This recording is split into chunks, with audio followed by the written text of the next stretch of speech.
Kyiv's mayor says Russian airstrikes have targeted the Ukrainian capital for a third straight night. Authorities there say 20 Iranian-made drones and 2 cruise missiles were shot down by the army's air defense systems.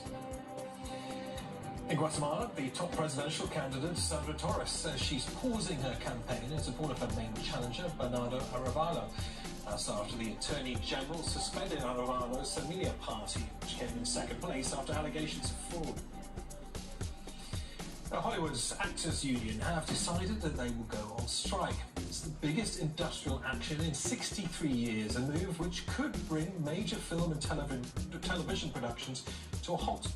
Rob Reynolds is live in Los Angeles for more on this. And Rob, what are those on the picket lines say about this? Well, Neve, the picket lines haven't yet started yet because our understanding is that once the executive board of the Screen Actors Guild votes on approving a strike, that strike will begin at midnight tonight local time, about 7 GMT. So no strike, no picketers, but the union did in previous action about a month ago authorize a strike, pre-authorize a strike if negotiations didn't go well by 98%. So the actors are very firmly behind the idea of a strike without an adequate agreement with the producers and the studios. And what sort of disruption is this likely to cause to the industry, do you think? Total disruption. It is going to bring all current productions to a screeching halt. No future productions will get started until this is settled. As you know, the writers are already on strike, and that has affected programs like late-night TV talk shows and comedy programs already in reruns or off the air. This means that if, for example, a movie set is underway with actors playing their roles somewhere in the world, they have to stop and walk off the set. So it's going to really bring everything to a screeching halt almost immediately. What's at the heart of the soon-to-be strikers' demands? Is this about pay? Is this about conditions? Or is this about an uncertain technological future for the industry? What's the main driving force? All of the above, Steve.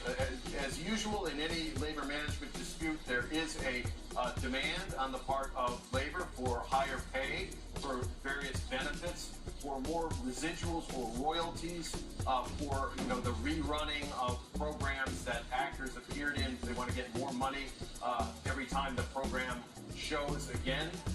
They also want something called an end to self-casting, where actors don't go to a casting room anymore and perform in front of a producer, but they tape something, with their home iPhone or smartphone or what have you. But over and above all that, also, there is the question of artificial intelligence. And many actors see this as an existential threat. You can see it already starting if you watch the new Harrison Ford, Indiana Jones, Dial of Destiny movie. There are some scenes there where Harrison Ford, who is 79 years old, has been digitally de-aged to look like a 35-year-old. And so this is just the beginning of the technology. Actors fear that in the future, as it becomes more and more sophisticated, their likeness, their image, their voice could be used without their artistic control, without any of their permission, if they've signed it away, and really without being compensated for it or being paid a pittance for it at best. All right, Rob, let's see exactly how the strike unfolds. Rob Reynolds, live in Los Angeles. Many thanks.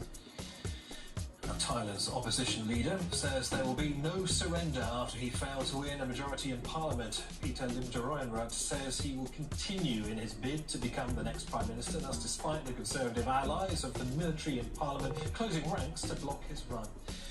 Peter Limjaroenrat's Move Forward party won the most number of seats in the lower house in May's general election. The PM is elected by a combination of the 500-seat lower house and the 250-seat Senate, an unelected body appointed by the Thai military, which was set up after a coup in 2014. Well, that means Peter needs 376 out of 750 votes, but he only controls 312 seats in the lower house. But he managed to win 323 votes on Thursday.